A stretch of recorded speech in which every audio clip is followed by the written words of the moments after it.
안녕하세요. 257번째 책을 소개하려고 합니다. 하나님을 설교하라. 존 파이퍼 목사님의 설교에 관한 그런 책입니다. 목회자들에게 있어서 설교에 관한 책들은 참 관심 분야죠.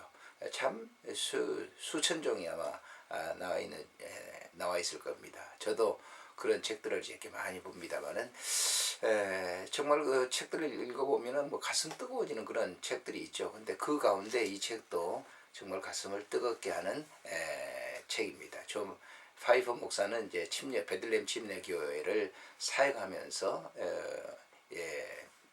그 교인들을 살피는 그런 목사님이신데 정말 이분도 이제 본인도 이제 소개를 하고 있습니다. 신학에 다닐 때 굉장히 아팠는데 킹켄카그 목사님의 설교를 듣고 새로운 변화를 일으켰다.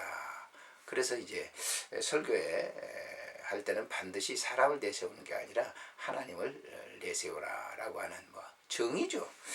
근데 이 책을 이렇게 추천했던 분들 보면 좀 페이커 뭐 유명한 분이죠. 하나님을 설교하라는 자친 설교자들에게 주는 효과 좋은 영양제이자 강단 사역을 위한 선한 신학 전략 영성을 깊이 파고든다 그랬습니다. 헤론 노빈슨이라고 하는 목사님은 성경은 인생을 좀 더 효과적으로 살 수 있는 방법을 실질적으로 제안하는 책이 아니다. 성경은 하나님의 계시다. 하나님을 설교하라는 설교자들의 읽기 쉬운 그들 자신의 위험은 무엇이며 교인들의 위험은 무엇인지를 이렇게 잘 일깨워주는 책이 바로 이 책이다 라고 하는 거죠.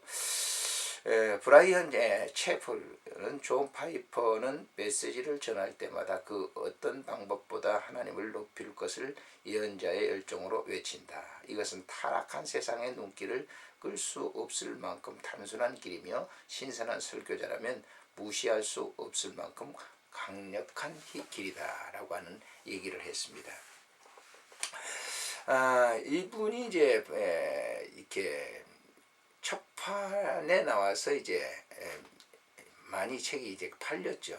그런데 이제 후에 좀 더 수정을 해서 개정판을 내게 됐는데 개정판을 내면서 이런 얘기를 하셨습니다. 저는 설교야말로 교회 예배 한 요소라고 어느 때보다도 굳게 믿고 있습니다.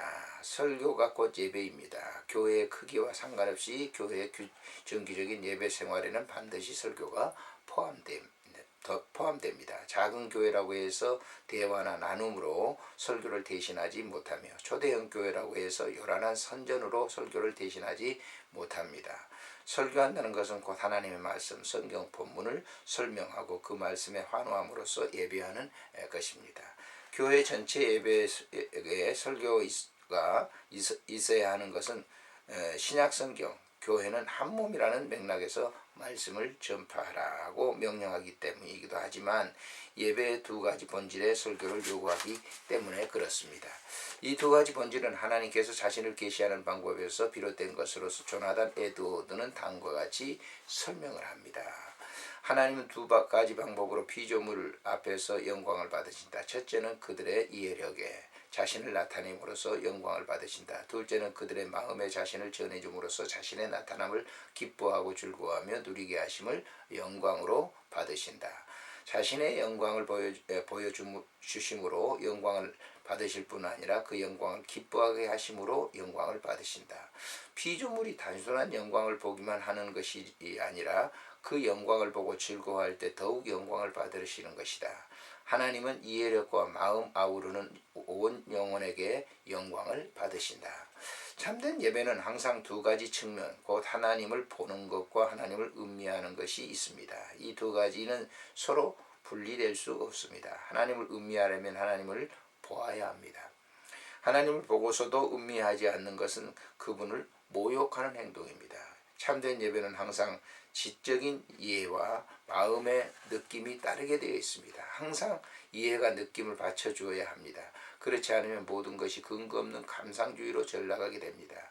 반면에 하나님에 대한 느낌이 전혀 없는 이해는 죽은 성경 중심주의에 불과합니다.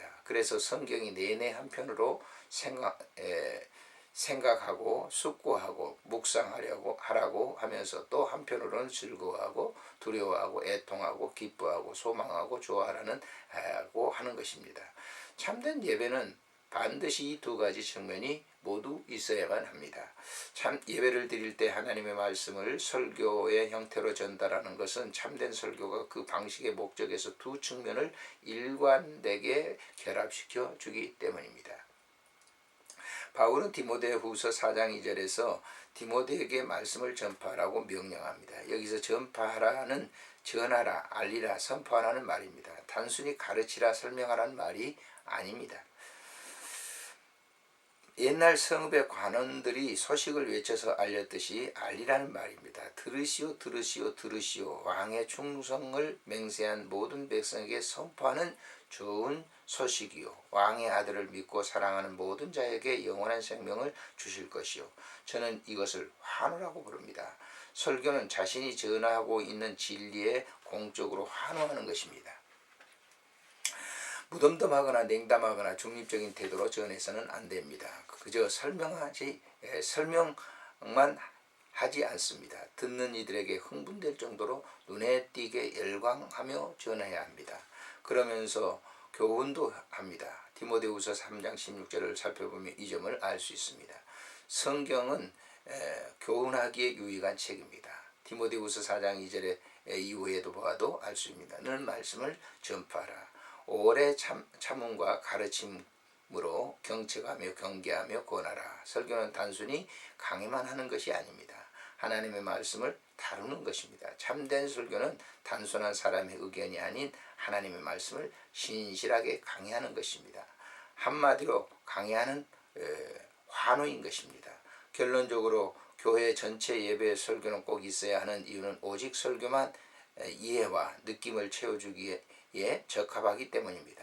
오직 설교만 사람을 일깨워 하나님을 보고 음미하게 하기에 적합한 형식입니다. 하나님은 사람의 정신을 가르치고 마음을 만질 수 있는 형식으로 자신의 말씀을 주시기로 정해 놓으셨습니다. 하나님께서 하나님을 설교하라 개정판을 이렇게 하나님 중심의 예배와 삶을 더욱더 확산시키기를 원하고 계십니다. 설교를 통해 그리스도인의 진리를 더욱 드러내시고 그리스도의 영광을 음미하게 하시기를 바랍니다. 이 땅의 설교단에 강단에 하나님의 말씀을 강해하는 소리, 말씀에 하나님께 환호하는 소리가 울려 퍼지기를 기원합니다. 하면서 이 책에서 이렇게 설교에 대한 것을 강하게 이렇게 얘기하고 있습니다. 차례를 보게 되면요, 2부로 되어 있는데요.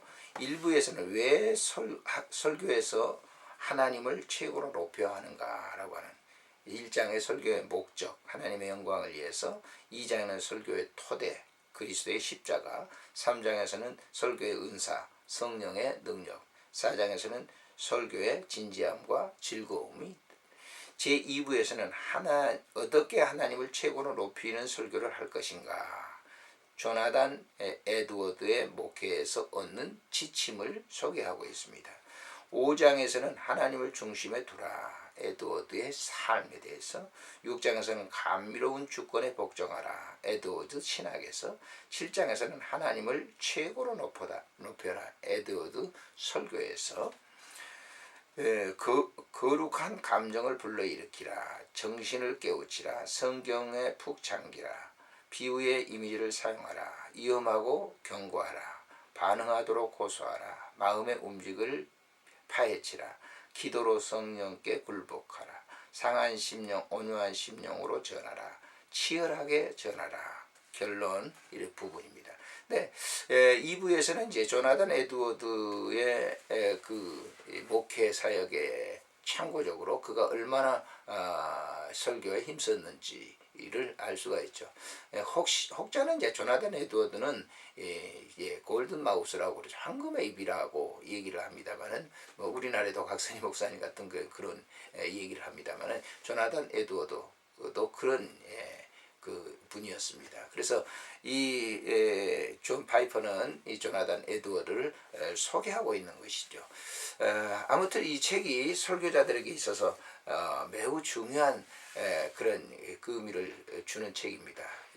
설교한다고 하면 이 책을 일독해 보시길 바랍니다.